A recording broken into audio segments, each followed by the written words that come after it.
ها جوني دبن رابرو نلا صلى الله عليه وسلم ويا أول ما تسأل عنه المرأة يوم القيامة عن صلاتها وعن بالها كيف عملت إليه إديك دبهم نامنا ينال من يوم القيامة جانغ دا ماي الله غسني غورنامو لوتام ها لو ها فري حبama ti wadamo yenani mudum idi kom namna yenani ko dewal mu Allah di kam debbo ko rewtinte hen hono wondirno e joom galle mudum est-ce que tay en gondirano e teddungal on gondirano e suturo on gondirano e neede neware ya woydim ande nyande hen peeje ma boni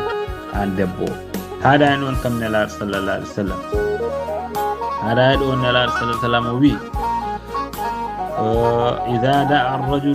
إذا دعا الرجل امرأته إلى فراشه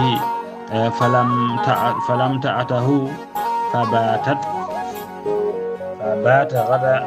فبات غضبان عليها لعنتها الملائكة حتى تصبح ودب فوف غوندو جوم غالي مودو jom galle mum sohle mudum dañi mum haaju pewdo e dow lees sohle mudum jamma dañi mum haaju o debbo o salani mum haaju de hombo selli ala gantu wonden tan o weeda dum ko dikno dum walla o sodna dum téléphone walla o sodna dum jasner walla dal o hiiri ladde o sali tottude hoore mum on debbo kudde Allah e kuddi malaikaji kala ko Allah tagi mbaalata ko hoddi dum ha gete laaw haade gete laaɓi mbaalto ko hoddi ɗum kam debbo waliyasu billah en heewi hande waliyasu billah wadde bandiraɓe rewɓe ha joni haada en ɗon kam nelaɗo sallallahu alaihi wa sallam yettama wa an Mu'adh ibn Jabal radiyallahu anhu يعني النبي صلى الله عليه وسلم قال لا توزي امرأة زوجها في الدنيا إلا قالت زوجه من الهور العين لا توزيه قاتلك الله فإنما هو عندك داخل يوشك أن يفارقك إلينا كم نلا صلى الله عليه وسلم ويسك سيرة ريوب وندهور العين ريوب العين tay wondi gaay aduna si debbo homo ga halki gorko mudum woni homo ga bonri needi gorko mudum woni homo ga lori gorko mudum homo ga hubbin berne gorko mudum gaay aduna bere ɓuuro ayno wonɓe laakar e ceerata heɓe kuɗa on debbo gonɗo e gaay aduna baɗat noon gorko mum o heɓe kuɗa on debbo heɓe ɗum kuɗa pour ko neno wondire e gorko mum gaay aduna kamɓe rew ɓuurun ayno ɓe ceerata e hoddi ɗum heɓe mbe debbo an de o on kon medduɓe tan on battidata on gondani kon nahdu kon arduɓe aduna tan seeɗa kon sertoɓe o mo duhorta on battani o wattinta koto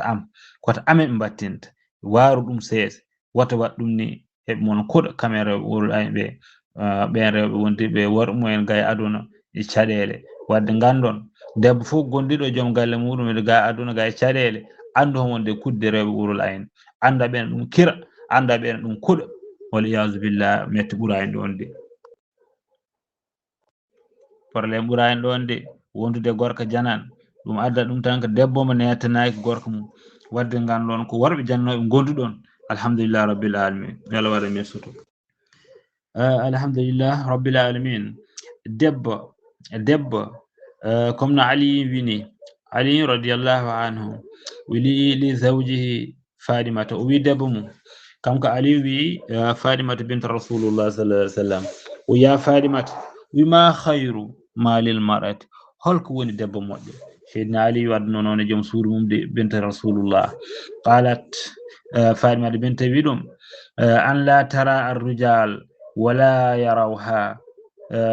Fatimata bint wi sayyidina Ali debbo moƴƴira tan ko wasi worɓe mbas ɗum yi so nani wasi worɓe mbas ɗum yi tan ko gorko ko debbo coorede debbo gondira galle saabu debbo yamiraka yo wondir galle debbo fof ko awara debbo fof hoorem ko awara wadde awara foti won tan ko ndir